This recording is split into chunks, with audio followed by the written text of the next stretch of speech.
Hello. So I'm going to explain a bit about our energy system for this whole bundle because it's a bit important to know what you are doing. If you're going to do all this energy work, even if it doesn't seem to you that you are doing energy work, because it's just going to be guided practices and meditation, but it's all actually working with your own energy field. So we have our energy system, right? Our physical body has all the different energy bodies surrounding it. We have a physical form, then we have the etheric making that up, and then we have the emotional, the mental, and then the bodies of the soul, and the bodies of the spirit, and then comes God, which is everything. And those bigger bodies we cannot see are actually those things that are giving us energy all the time. So this form is just a manifestation of all of that, which is higher.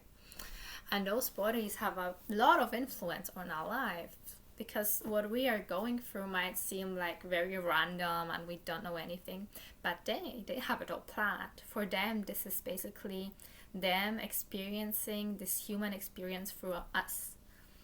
And that is something beautiful. And for you as a human being, it might be something that you cannot fathom, but it's there. And those beings, you on your higher planes, are always feeding you energy. And sometimes a chakra, because they're feeding the energies through the chakras. So you have the root, the crown, the third eye, the throat, the heart, the solar plexus, sacral, and the root. And basically it goes in and it also goes out.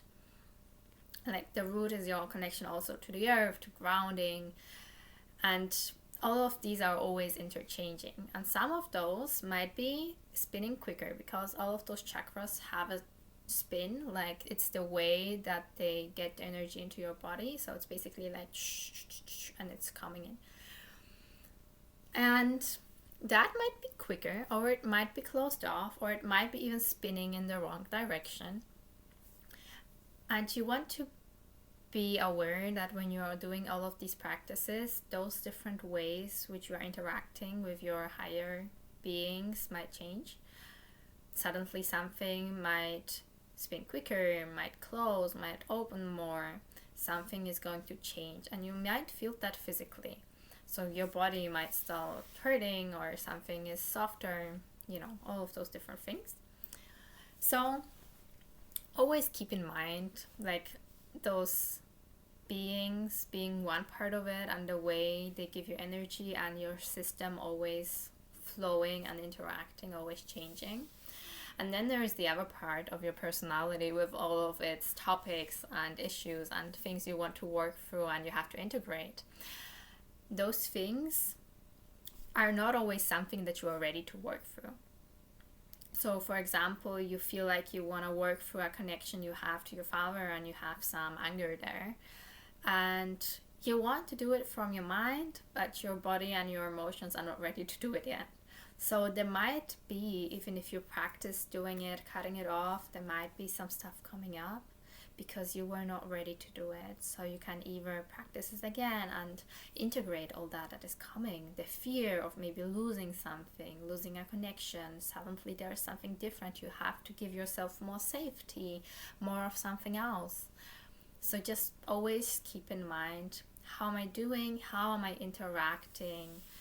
Maybe because some connection is broken off, there might be another one coming into my life unconsciously. So just keep all of that in mind. And always keep in mind also that some of those connections might still be beneficial for you. So even if you feel like you notice that connection and you feel like, oh, this is weird, I don't want a weird connection to someone, but at some level you might still need it. Maybe you will not be able to go through everyday life if you suddenly don't have it. It might be as if the floor is breaking apart underneath your feet, So always choose what kind of things you want to do in your energy system. And on one part of it, so you have yourself with that connection, and on the other side of that, there is another person, a being, something that is on the other side of that connection. So if you work on that connection with, for example, an old friend or a lover, it might be that something also is happening on their side, and it is, but maybe they will not notice it, or maybe they might. Like suddenly, maybe they will write something to you, or you notice something has changed. If you're someone you still have contact with, you might notice like your interactions with them are different, and also because you have changed, the other person might also change. The way the resonance is just going to adjust in a certain way. So keep in mind that doing all of these practices might just change the way you see yourself, you see things, how you interact with your surroundings, and just stuff might come up. So stay aware and let yourself work and integrate all of that is coming.